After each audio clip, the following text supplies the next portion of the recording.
Hello everyone and welcome back to my channel. Last video तक हमने देखा था एप्लीकेशन का पार्ट, जिसमें हमने देखा था कि operational creditor, financial creditor and corporate debtor किस किस मैनर में एप्लीकेशन कर सकते हैं। फिर एजुकेटिंग अथॉरिटी क्या क्या देखते हुए किन किन डॉक्यूमेंट्स के बेसिस पे उनकी एप्लीकेशंस को एक्सेप्ट करेगा और या फिर रिजेक्ट करेगा। एक्सेप्ट कर लिया तो उसके बाद अब यहाँ पर आगे गाइस हम देखने वाले हैं कि प्रोसेस अब स्टार्ट हो जाएगा कॉर्पोरेट इंसॉल्वेंसी रेजोल्यूशन का। सो गाइस उसके अंदर सबसे पहले हमारे पास लिमिट दी जाती है कि 180 डेज़ के अंदर अंदर आपको ये प्रोसेस अगर शुरू किया है तो उसको ख़त्म करना पड़ेगा। तो यहाँ पर सबसे पहली बात ये आ जाती है। अब द क्वेश्चन इज़ कि क्या उसको एक्सटेंड किया जा सकता है, क्या वो फाइनल लिमिट है? नहीं, एक्सटेंड किया जा सकता है। So guys the extension is for 90 days और वो एक्सटेंशन सिर्फ मिलेगा एक ही बार। सो इस बात का ध्यान में रखना है।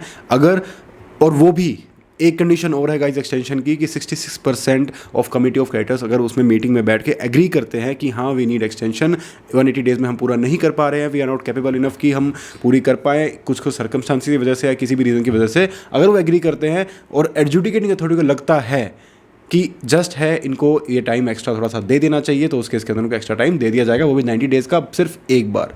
अब गाइस यहाँ पर एक ओवरऑल लिमिट आती है। तो वैसे देखा जाए सबसे पहले हमने देखा 180 डेज़ हो गया, 90 डेज़ का पॉइंट भी हमने देख लिया। एक पॉइंट आता है कि मैक्सिमम जो टाइम है वो हो सकता है 330 days. This is guys maximum time जो हो सकता है। अब द क्वेश्चन इज़ कि 180 प्लस 90 सिंगल टाइम में आपका वो मिल रहा है आपको एक्सटेंशन, तो इट डजंट मेक सेंस। 330 कहाँ से आया? तो गाइज 330 इज़ अगर कोई ड्यूरिंग प्रोसीडिंग्स कोर्ट ने कोई स्टे लगा दिया, फॉर एग्जाम्पल 1 और 2 मंथ्स का स्टे लग गया, तो अगर ऐसे ऐसे स्टे लग रहे हैं बीच में ड्यूरिंग द प्रोसीडिंग, ऐसा हो सकता है, ऐसा होता रहता है, नॉर्मल बात है। तो उस केस के अंदर including the stay, including the extension, the time can not exceed 330 days. So ऐसे यहाँ पर ये चीज़ आई है। तो ये एक बेसिक सी छोटी सी बात है, ये आपको ध्यान में रखना है। मे बी एमसीक्यू में भी इसके ऊपर थोड़ा मोटा क्वेश्चन आपसे पूछा जा सकता है। तो गाइज आई रिपीट अगेन, यहाँ पर 180 days plus extension of 90 days अगर 66% of the committee of creditors agree कि हाँ हमें एक्सटेंशन की नीड है, मैक्सिमम 330 डेज जो कि इंक्लूड करता है इसके अंदर अगर कोई स्टे लगाया गया है प्रोसीडिंग्स का, प्लस एक्सटेंशन जो दिया गया है जो कि सिर्फ एक बार हो सकता है। 330 डेज़ को पूरा करने के लिए आप एक्सटेंशन एक और नहीं जोड़ सकते उसके अंदर। ये बात का आपको बिल्कुल अच्छे से ध्यान रखना होगा। उसके बाद अगर हम आगे देखें तो अगेन यहाँ पर ये विड्रॉल की बात करता है कि एडजुडिकेटिंग अथॉरिटी विड्रॉ करवा सकते हैं उनसे एप्लीकेशन को अगर 7, 9 और 10 के अंडर अगर वो 90% कमिटी ऑफ क्रेडिटर्स एग्री करते हैं। तो यहाँ पर अगर आप थोड़ा देखेंगे तो जितने भी रेजोल्यूशंस यहाँ पर हो रहे हैं पास, वो की लिमिट थोड़ी सी अजीब है। हम वैसे देखते हैं 50% ऑफ द मेजोरिटी अगर पास करती है या फिर 3/4 ऑफ द मेजोरिटी वाला हम पॉइंट देखते हैं, बट यहाँ पर 66 सारे 90% आ रहा है। तो ये आपको बिल्कुल अच्छे से डिफ्रेंशिएट करके रखना है। इस कोड के अंदर यहाँ पर यही चीज़ें दी गई है, 66%, 90%, ये अलग अलग चीज़ें यहाँ पर आती रहेंगी आगे भी। सो बी श्योर कि आप इसको मेजोरिटी के अंदर, कभी कभी एमसीक्यू में आपसे पूछ लें कि भाई कमिटी ऑफ क्रेडिटर्स अगर कोई रेजोल्यूशन पास कर रही है तो कितनी मेजोरिटी में वो पास कर रही है, तो वहाँ पे 66 आ सकता है, 51 दिया हो सकता है, 3/4 दिया हो सकता है, यानी 75% भी दिया हो सकता है। तो आप कंफ्यूज हो सकते हैं कि यार रेजोल्यूशन तो मेजोरिटी में पास 50% पे होता है या फिर 75% पे होता है, तो ठीक है आप उसको शायद आप सही आंसर दे दें, बट वो सही आंसर नहीं होगा। 66%, 90% जो यहाँ इसकी लिमिट है उनको ध्यान में रखना होगा आपको। उसके बाद गाइस आने वाला है हमारे पास सेक्शन नंबर 14 जो कि बात करता है मोरेटोरियम के बारे में, जो कि आपको लास्ट वीडियो में थोड़ा सा मैंने ब्रीफली बताया था। मोरेटोरियम होता क्या है कि आपके उस पीरियड जैसे ही आपकी सीआरपी स्टार्ट होती है मोरेटोरियम डिक्लेयर हो जाता है, और वो पीरियड ऐसा है जिसमें कोई भी सूट्स या प्रोसीडिंग्स आपकी नई इंस्टीट्यूट नहीं की जाएगी और पुरानी भी थी तो उसको रोक दिया जाएगा फॉर द टाइम बीइंग, ताकि ये जो सीआईआरपी का प्रोसेस है ये बिना किसी रुकावट के, बिना किसी प्रॉब्लम के कंटिन्यू किया जा सके इसको अच्छे से। सो गाइज यहाँ पर यही चीज़ दी जाएगी। उसके बाद एक पब्लिक अनाउंसमेंट दी जाएगी कि भाई सीआईआरपी स्टार्ट हो गया है। आसपास पूरे वर्ल्ड में पूरे पब्लिक को बता दिया जाए कि हाँ यार सीआरपी स्टार्ट हो गया है, अब आपको जो भी कंपनी के साथ डील करना है उसी को ध्यान में रखते हुए करें। नेक्स्ट पॉइंट आता है हमारे पास सेक्शन नंबर 15। ये बोलता है कि जितने भी लोग हैं, अगर फॉर एग्जांपल 10 ऑपरेशनल क्रेडिटर्स या फिर फाइनेंशियल क्रेडिटर्स मिलके एक एप्लीकेशन फाइल करते हैं और सीआरपी कंस्टिट्यूट कराते हैं, तो कंपनी के और भी फाइनेंशियल क्रेडिटर या ऑपरेशनल क्रेडिटर हो सकते हैं जिनको अपना पैसा निकलवाना होगा, बट वो उस वहाँ पर एक साथ नहीं आए एप्लीकेशन करते वक्त, तो उन सबको भी यहाँ पर एक मौका दिया जाएगा कि आप भी आओ, अगर आपका भी कुछ पैसा पेंडिंग है तो वो हमें बताओ, हम वेरीफाई करेंगे कि एक्चुअल में आपका पैसा वो पेंडिंग है, एंड फिर आप भी हमारे कमेटी के पार्ट बन जाएंगे। सो गाइज ऐसे यहाँ पर ये होने वाला है। और उसके बाद एक अपॉइंट करेंगे हम आईआरपी, जो कि इन प्रोसीडिंग्स को आगे बढ़ाएगा in accordance with the resolution passed by the committee of creditors. Committee of creditors को कंस्टिट्यूट करना भी आईआरपी का काम है। उसके बाद अगर आप मोरेटोरियम को ध्यान से देखें तो उसके अंदर पॉइंट आता है हमारे पास सबसे पहले डिक्लेरेशन ऑफ मोरेटोरियम पीरियड। तो ये पीरियड के अगर डिक्लेयर हो गया तो गाइस क्या क्या होगा, तो सबसे पहला पॉइंट उसमें हमें दिया गया है कि कोई भी इंस्टीट्यूट नहीं कर सकता नया सूट, या कंटिन्यूएशन नहीं होगी किसी भी पेंडिंग प्रोसीडिंग्स की, उनको वहीं की वहीं थोड़े टाइम के लिए रोक दिया जाएगा, जो भी होगा उसके बाद देखेंगे। उसके बाद आता है हमारे पास कि ट्रांसफ़र, कोई भी प्रॉपर्टी अगर आप ओन करते हैं, जो कोई डेटर ओन करता है जिसके अगेंस्ट सीआरपी चल रहा है, तो उस प्रॉपर्टी को ना तो वो ट्रांसफ़र कर पाएगा ना वो एनकम्बर कर पाएगा। एनकम्बर का मतलब है उस प्रॉपर्टी को चार्ज क्रिएट करना, उसके ऊपर कोई बर्डन क्रिएट करना, या फिर उसको एलियनेट करना, यानी कि अपने से दूर कर देना, यानी कि किसी भी मैनर में उसको सेल करके उसको ट्रांसफ़र कर देना किसी भी मैनर के अंदर, तो वो एलियनेशन के अंदर आता है। और डिस्पोज कर देना उस प्रॉपर्टी को, तो वो नहीं कर पाएगा ड्यूरिंग दैट मोरेटोरियम पीरियड। उसके बाद गाइस हमारे पास आता है कि कोई भी फोक्लोजर का एक्शन, आपने सरफेसी ज़रूर पढ़ा होगा, तो सरफेसी के अंदर ये आता है कि जितनी भी सिक्योरिटी क्रिएट की गई है उसके अगेंस्ट आप उस प्रॉपर्टी को फोक्लोज करा सकते हैं, तो वो भी थोड़े टाइम के लिए सरफेसी के अंदर जो जो आता है उसको भी रोक दिया जाएगा। अब बात आती है लीज़ की। फॉर एग्जांपल किसी लेसर ने प्रॉपर्टी दी हुई थी कंपनी को, तो वो ऐसा नहीं है कि यार एकदम से जैसे ही सीआरपी चालू हुआ तो वो अपनी प्रॉपर्टी को वापस मांगने आ गया, तो उस टाइम के लिए वो प्रॉपर्टी भी उसी के पास रहेगी जब तक उसका प्रॉपर ओनरशिप और टाइटल नहीं हम आइडेंटिफाई कर लेते, उस चीज़ों को वेरीफाई नहीं कर लिया जाता। उसके बाद हमारे पास आने वाला एक एक्सप्लेनेशन दी हुई है कि फॉर एग्जांपल गाइज, एक चीज़ होती है कंपनी के पास बहुत सारे लाइसेंसेस होते हैं, कुछ परमिट होते हैं, ग्रांट किए जाते हैं, रजिस्ट्रेशन दी जाती है, कुछ कोटा, कंसेशंस, क्लियरेंस और कुछ इस टाइप की सिमिलर चीज़ें जो सेंट्रल गवर्नमेंट या स्टेट गवर्नमेंट किसी बिजनेस को रन करने के लिए देती है, अलाउ करती है। तो क्या वो चीज़ें मोरेटोरियम लगते वापस ले ली जाएगी? ऐसा नहीं है, क्योंकि मोरेटोरियम ही लगा है, कंपनी का बिजनेस अभी रन किया जा रहा है, लिक्विडेशन पर नहीं गई है। तो उस केस के अंदर गाइज वो प्रॉपर मैनर में रन करता रहे तो कोई भी ग्रांट या कोई भी ऐसी चीज़ें हैं वापस नहीं ली जाएगी। लेकिन यहाँ पर ये कहा गया है कि अगर वो पेमेंट भी ढंग से नहीं कर पाया, फॉर एग्जांपल किसी लाइसेंस के अंडर कुछ मंथली पेमेंट या कुछ ईयरली पेमेंट करना मैंडेटरी है और वो पेमेंट ड्यू हो चुकी है और वो पे नहीं कर रहा है, तो गाइज उसमें तो एक नॉर्मल सर्कमस्टांस बनता है, कोई ऑप्शन बनता ही नहीं है।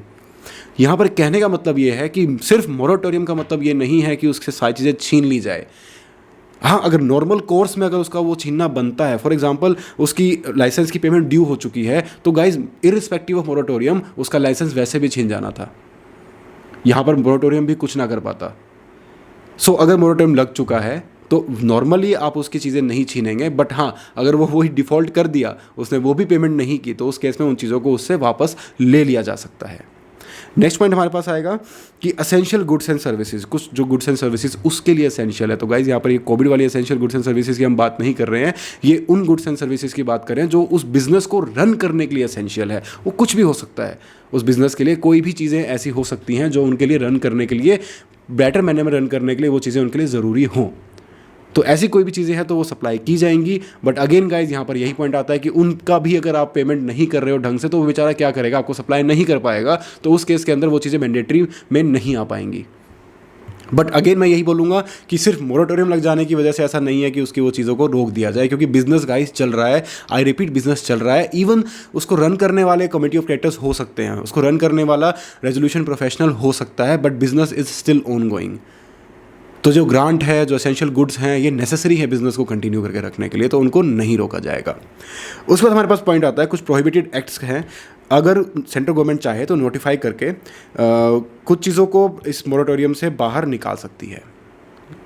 अगर फाइनेंशियल इंस्टीट्यूशन को लगता है कि ये चीज़ें ज़रूरी हैं, इन चीज़ों के ऊपर कुछ, तो वो नोटिफाई करके उस चीज़ को हटा सकती है। प्लस अगर कोई श्योरिटी है फॉर गारंटी के लिए, फॉर एग्जांपल किसी कॉर्पोरेट डेटर ने ही किसी के बिहाफ में गारंटी दी हुई थी और गारंटी इन्वोक होने का टाइम आ गया, यानी कि फॉर एग्जांपल अगर मैं अपने आप को कॉर्पोरेट डेटर बोलूँ, यानी कि मैं वो इंसान हूँ जिसके अगेंस्ट सीआरपी चल रहा है और मैंने किसी के बिहाफ में, एक्स के बिहाफ में मैंने गारंटी दी हुई थी, एक्स ने पेमेंट नहीं की, डिफ़ॉल्ट कर दिया, अब मेरी बारी आई है उसको पेमेंट करने की, तो गाइज इन चीज़ों को नहीं रोका जाएगा। सो लेट्स कंटिन्यू, यही चीज़ें यहाँ पर डिटेल में दी गई हैं। उसके बाद क्या आता है, मोरेटोरियम कब ख़त्म होगा, ये तो हमने देख लिया, मोरेटोरियम जैसे ही प्रोसीडिंग सीआरपी स्टार्ट होगा मोरेटोरियम लग जाएगा। ना तो क्वेश्चन इज कि कब तक रहेगा, कब वो ख़त्म हो जाएगा, तो गाइज यहाँ पर वो दिया गया है कि पेंडिंग पीरियड के टाइम पे तो वो चलने वाला है। अब अगर एडजुडिकेटिंग अथॉरिटी अप्रूव कर देती है रेजोल्यूशन प्लान को, जो सीआरपी उन्होंने किया, उन्होंने सब कुछ बैठ के मीटिंग हुई, रेजोल्यूशन प्रोफेसर ने सब कुछ बैठ के डिस्कस किया और उसके बेसिस पे एक प्लान लेके आए और वो प्लान लेकर उन्होंने रखा एडजुडिकेटिंग अथॉरिटी के पास और एडजुडिकेटिंग अथॉरिटी ने भी उस प्लान को कर दिया है अप्रूव। या फिर ऑर्डर पास कर दिया गया है लिक्विडेशन का कि भाई हमने तो मोरेटोरियम का टाइम रख के देखा, हमने बिजनेस को रन करके देखा, सब कुछ ट्राई किया, अब कुछ नहीं हो रहा, अब बिजनेस को बंद ही करना पड़ेगा, लिक्विडेट ही करना पड़ेगा। तो ऐसे 2 सर्कमस्टांसेस अगर होते हैं तो उस केस के अंदर गाइज मोरेटोरियम वहीं की वहीं खत्म हो जाएगा। उसके बाद चलिए हम देखते हैं कि गाइज यहाँ पर एक एग्जांपल दिया हुआ है, काफ़ी इंपॉर्टेंट एग्जांपल है ये, तो पहले इस बात इसको डिस्कस कर लेते हैं। यहाँ पर ये कहा गया है कि मोरेटोरियम के टाइम पे कॉर्पोरेट डेटर चाहता है कि कुछ प्रॉपर्टी को सेल करना, उस चीज़ को यूज़ करने के लिए। तो गाइज अब बात ये है कि कितनी अमाउंट ऑफ प्रॉपर्टी क्या उन्हें अलाउड है। तो guys 10% of the entire property या एसेट अगर वो चाहे तो उसको सेल कर सकता है, वो भी ऑर्डिनरी कोर्स ऑफ बिजनेस के अलावा 10% अगर वो चाहे तो उसको सेल किया जा सकता है। उसके बाद आता है हमारे पास गाइज पब्लिक अनाउंसमेंट डाली जाएगी किस चीज़ के लिए, फॉर वो बाकी ऑपरेशनल क्रिएटर्स को या फिर फाइनेंशियल क्रिएटर्स को बुलाने के लिए कि ठीक है आप भी आओ, अपनी अपनी कोई प्रॉब्लम्स लेके आओ, आपका अगर डेट है तो उसको भी हम रिकवर करवाएंगे। तो वो चीज़ यहाँ पर कही जाती है कि जो IRP है गाइज, इंटरिम रेजोल्यूशन प्रोफेशनल जो है वो पब्लिक अनाउंसमेंट करेगा इमीडिएटली आफ्टर द अपॉइंटमेंट। जैसे ही उसका अपॉइंटमेंट करा जाता है उसका पहला काम ये होने वाला है कि उसने सीधा पब्लिक अनाउंसमेंट डालनी है कि इस कंपनी के अगेंस्ट IRP चालू हो गया है, आपके अगर पैसे पेंडिंग हैं तो हमारे पास आएँ, हम उस पैसे को विड्रॉ करा के निकलवा के आपको देंगे। उसके बाद गाइज हमारे पास पॉइंट आता है कितने टाइम के अंदर, 3 डेज़ के अंदर from the date of appointment of IRP। अब उसके अंदर क्या क्या होने वाली है, उस जो आपको पब्लिक अनाउंसमेंट दी जाएगी उसमें डिटेल्स क्या क्या होगी वो भी यहाँ पर एक्ट के अंदर दी हुई है, कोड के अंदर दी हुई है। उसके बाद आता है कि क्या क्या, name and address of corporate debtor under the corporate insolvency resolution process. Okay, कौन सी कंपनी है, उसका एड्रेस क्या है, उसका नाम क्या है जिसके अगेंस्ट CRP चल रहा है। दूसरी बात आती है कि किस अथॉरिटी के अंदर उसको इनकॉर्पोरेट किया गया है, यानी कि अगर कोई भी कंपनी है किसी पर्टिकुलर अथॉरिटी के अंदर, किसी एक्ट के अंदर कहीं ना कहीं रजिस्टर्ड है, कहीं ना कहीं रन कर रही है किसी के अंदर, तो उसके बारे में ही बताया जाएगा। उसके बाद आएगा हमारे पास कि डिटेल दी जाएगी IRP की, जिसके अंदर मैनेजमेंट की पावर आती है, क्योंकि गाइस जैसे ही कंपनी के अंदर ये CRP स्टार्ट होता है तो जितने भी कंपनी की भागदौड़ है, सब कुछ है, काम है, वो IRP के पास आ जाता है। तो IRP एक तरह से मेजर पर्सन बन जाता है कंपनी का, तो जितनी भी डिटेल्स है, जितनी भी इन्फॉर्मेशन है वो IRP को देनी ज़रूरी हो जाती है। यहाँ पर एक आपको डिस्क्लेमर, एक तरह से एक वार्निंग एक तरह से देनी होगी कि यार अगर आप फॉल्स क्लेम डाल रहे हो उसकी वजह से आप हमारा टाइम वेस्ट कर रहे हो। देखो सिंपल सी बात है, जैसे ही आपने कोई क्लेम के लिए आपने एप्लीकेशन ये अनाउंसमेंट करी, लोग आएंगे, कुछ लोग ऐसे भी आ सकते हैं जिनका कोई पैसा बनता भी नहीं था, स्टिल वो आ जाएंगे कि यार क्या पता हमें कुछ मिल जाए। तो उस केस के अंदर गाइज पहले ही वेरीफाई तो करेंगे, ये तो श्योर है कि IRP जितने भी उनके पास क्लेम आएंगे सबको बैठ के वो वेरीफाई करने वाले हैं, बट उनका टाइम वेस्ट हो रहा है। आप फालतू में उनको फालतू की बेकार की बोगस आप एप्लीकेशंस देके आप उनका टाइम वेस्ट कर रहे हैं। तो इस चीज़ के लिए पहले ही बता दिया गया कि अगर आप कोई फॉल्स इन्फॉर्मेशन गाइज लेकर आए, आपका नहीं बनता था, फिर भी आप पैसे मांगने आ गए, तो उस केस के अंदर आपको पेनल्टी भी लग सकती है। तो ये आप पहले ही उनको आगाह कर दें कि भाई फालतू की चीज़ें मत लेके आना हमारे पास, ठीक है। उसके बाद आता है हमारे पास कि लास्ट डेट क्या होने वाली है फॉर सबमिशन ऑफ क्लेम्स, ये भी उनको बताना पड़ेगा। नेक्स्ट आएगा the date on which the corporate insolvency resolution process ends, कि किस डेट तक वो ख़त्म हो जाएगा। उसके बाद आता है हमारे पास कि जो एप्लीकेशन एक्सपेंसेस होंगे वो रिम्बर्स किए जाएंगे बाय कमेटी ऑफ क्रेडिटर्स, क्योंकि ये काम है IRP का। IRP अपनी जेब से पैसे नहीं लगाने वाला, जितना भी खर्चा वो करेगा गाइज उसको कमेटी ऑफ क्रेडिटर्स रिम्बर्स करने वाली है। अब हम देखते हैं appointment terms and powers of interim resolution professional. तो गाइज इसके बाद जो पॉइंट्स हैं, यहाँ तक हमने देखा कि कंपनी को अलाउ हो गया है, कंपनी को अपना CIRP स्टार्ट हो गया है, सारी चीज़ें एक्टिविटीज़ में शुरू हो गई है। अब जो नेक्स्ट पॉइंट आने वाले हैं हम उसमें काफ़ी डिटेल में बात करेंगे रेजोल्यूशन प्रोफेशनल्स के बारे में। मुझे लगता है कि उसके लिए एक अलग से सिर्फ रेजोल्यूशन प्रोफेशनल्स के ऊपर, जिसमें इंटरिम रेजोल्यूशन प्रोफेशनल भी आएंगे और रेजोल्यूशन प्रोफेशनल भी आएंगे, उस पर एक अलग वीडियो होनी चाहिए। नेक्स्ट वीडियो जो इसके बाद ही मैं डालने वाला हूँ उसके अंदर आने वाला है डिटेल के अंदर इसके आगे के पॉइंट, जिसमें हम उनकी पावर्स के बारे में, उनकी ड्यूटीज़ के बारे में बात करेंगे। फिर हम देखेंगे कि कैसे रेजोल्यूशन प्रोफेशनल को अपॉइंट किया जाता है, कौन हो सकता है, क्या वो IRP हो सकता है। तो इन सब प्रोविजंस के बारे में डिटेल में हम नेक्स्ट वीडियो डिस्कस करने वाले हैं। इस वीडियो में इतना ही गाइज, एंड आई होप आपको ये अच्छे समझ में आया हो। Be sure to like and subscribe, and thank you for watching.